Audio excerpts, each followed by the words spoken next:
tutorial for those of you that have been getting in contact to say that you have got very unhappy hips. Know that you're not alone. Lots of people have been saying this, and it is literally probably down to the fact that we are not as mobile as normal, okay? So lots of us, now I'm not saying everybody, obviously lots of people doing different things, but for many of us we are sitting more. So when we sit, the hip flexors are like always really shortened. They never get the chance to really lengthen out and open. Now when the hip flexors are short, that starts to impact into the back as well, because if we're always kind of in this place, it tips us. So then you start to find, or you may find, that you get some grumbling going on around the back as well, especially kind of down QL, the sides of the spine, so these can all get very unhappy as well. Like a super simple thing to just start with, if you are spending more time sitting down, stand up every so often and just move. Stand up and walk about. Give your glutes, like your butt, a huge big squeeze and lengthen out over the front of your hip flexor. So instead of these guys being like chronically squished and shortened, very technical term, squished and shortened, you want to feel like you're able to lengthen out and open over the front of them a bit more, okay? Some people would say like do really passive stretching, you know, where you're coming in, you're having like a huge big long lunge and just hanging out down there. If your hip flexors are already a little fried, honestly that potentially is going to irritate them a bit more, so we want to balance it out. So very simple sequence, a 90-90 lunge. You can, and it's literally what it says in the tin, so the front knee and ankle are aligned, the back hip and knee are aligned, and you can have the top of the foot flat, or you can tuck your toes under. You might even need to prop and pad under that back knee a bit. So I would probably start by taking your hands onto your pelvis and think about lifting the front of the pelvis up a bit. So the tailbone down, belly lifts up and in. Squeeze the glute. So you want to squeeze the butt and think about lengthening up over the front of that hip flexor, okay? So as you squeeze your butt forward, you're lengthening up and over it. It's kind of like, a little bit more space. The glute is balancing out what's going on across the front of the hip there. So remember, everything stays level. Spine is super long. Don't kind of slump forward, because again, you'll notice how that shortens into the hip flexor, yeah? And we're trying to do the opposite. So you can hold that for like a few breaths, and even if you were just getting out of your chair and you want like one simple thing to do, this could be really lovely, really lovely. Do the other side just while you're there to balance out, and it's super interesting to notice how each side's going to feel a little different. Knee above the ankle, knee under hip. Make sure the pelvis is level. So by that I mean sometimes we come and you'll notice one side of the pelvis is sitting higher than the other, so use your hands, scoop it out, get it all level. Top of foot flat, toes tucked, whatever the heck you want. Squeeze that glute forward. You can almost use your hand on your belly. Think about lifting the belly up as you smooth your tailbone down. And it's like you're trying to almost lengthen from the knee right up over your quad, over the hip flexor. Just kind of releasing some of that stuffy feeling in there. Hopefully that feels pretty good. Now remember, the legs are active. So as your front foot is almost energetically pulling back, the back knee's pulling forward. So everything's pulling into the center as such. Okay, how's that feel? Yeah, you probably want to stay there. Another little one you can do is just very simple, a low bridge. So you can come onto your back for that one, and you have a little lie down on your mat.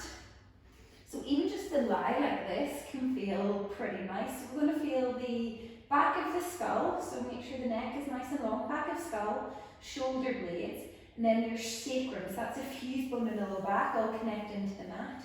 Feet about hip distance apart, but don't have them too close in. You see people like take them really close, and that tends to bias the hamstrings, and we want to fire up into our glutes, so take the feet a little further away.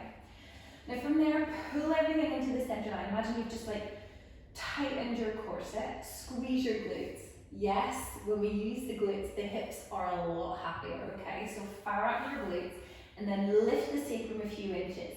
You're not trying to turn it into a crazy back bend. You're just giving more length and space over the front of the hip flexors.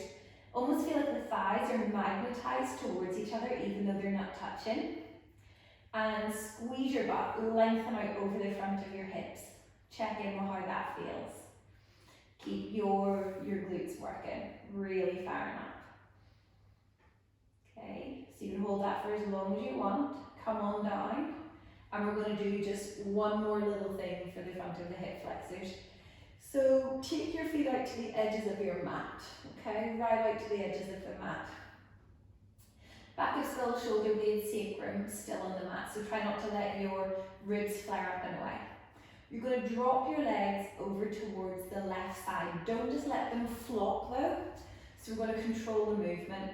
So slowly start to let the legs move over to the left side. As they move to the left side, take the heel of the left hand onto the front of your right hip there, the front of the pelvis. Give your right butt cheek a huge big squeeze and imagine that you're trying to press the front of that right hip into the palm of your left hand.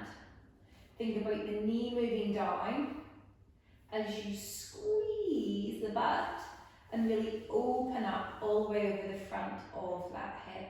Really nice. Okay, so there's still some energy in the legs, like the left leg hasn't just flopped down. Now you'll notice if you're passive, you don't get the same benefits. We've got to create a bit of energy and effort here. Okay, if you want to lengthen it over that, the right side body more, you can reach your arm all the way up and overhead. And that might give you a little moment. Try not to let your ribs pop forward. It's a huge big reach. Sometimes you'll get in, just want to like, I'm going to stay here a while longer, like that's just exactly what I need. Come on back to the center. Even it out, do the other side. Left butt squeezes. Send the front of that left hip forward. Remember, you can use the right hand to almost resist it. So as the front of the left hip pushes into the palm of the right hand gives it a little feedback to press back. And that left glute is really on, really on. Reach the left arm all the way overhead if you like. Try not to let the ribs pop up too much. So if you turn this into like this big back bend thing, it's quite counterproductive. Keep the spine on, keep the front of the body meeting the back body. A couple of big sighs. And come on back to center. Something else that you can do, and this might be nice if you put something like under your knees to just support the weight of the legs. You can massage in and around the hips there, okay? So just fingertip pressure, nothing aggressive, and kind of work your way around the rim of the pelvis. So you're not being aggressive, but you do have to apply a nice bit of pressure. And you'll find some little bits that are like, oh, that's a bit tender, and give those a bit of a rub. So just kind of fingertip pressure. You can work up around the side of the body and under the rib cage. There's little bits that will be like, oh, flipping heck. So that's just some stuff that's maybe a bit congested that you could do with giving it a little bit of a massage maybe, and it's really not a horrible feeling. One last thing for you. Lying on your back, and remember, beautiful long spine. You're not trying to force the whole spine down, but just back of skull, shoulder blades and sacrum. Take the left foot, flex the foot, cross the left ankle behind the right knee, tease the left knee out. Now keep the pelvis really level, try not to let everything fall off to one side. So just gently teasing that left knee out. Now if you want, you can use the heel of your hand and almost just like massage the tissue around there. Maybe get the thumb into that hip and give it a little bit of a massage.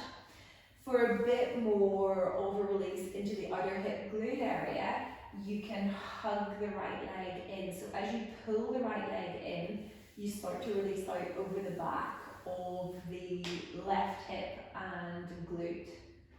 Okay, that can feel pretty good. Try and keep the tailbone down as you hug everything up and in. For heaps of people, like you won't even need to come to this point. And switch your rooney, left foot down, right foot flexes, right knee teases out. Maybe get the thumb in there, do a little bit of a release if you want. Rub what feels good for you here. Hug in if you want to, so that left thigh is really pulling in. And for many of us, that's a interesting moment down the back of that right hip glute. Nice for you guys as well that probably do a lot of running and cycling. Okie dokie, release that. I keep saying last one, but sure, while we're here, we may as well do one more. You can take a hold of that left shin, pull the left knee up. So think about it hugging out towards the knee. And as you do that, straighten that right leg out. Think about trying to push the right leg away. So like the sole of the foot is pressing down from you at the same time. You're hugging that left thigh up and in. Really firm up that right glute. Nice. Sometimes you just start to feel something open up a little. You'll start to notice all these lovely little sensations within your body. Switch sides, we're not going to hold it too long. Straighten out that left leg. Hug the right leg up and in. Remember, this isn't passive. It's not like you've just fallen down and had a little sleep. There is effort and energy here. Really lovely. Release that out, bring it in. A little bit of a rock. And come on up. So just a couple of very simple sequences, hopefully to relieve some of the congestion and the stuffiness in your hips. There is another video on the YouTube page called Happy Hips. It's an hour-long class and you can certainly have a little go at that.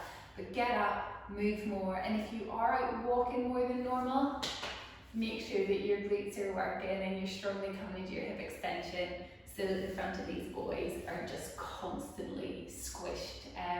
Any feedback, any questions? I would love to hear from you. I hope you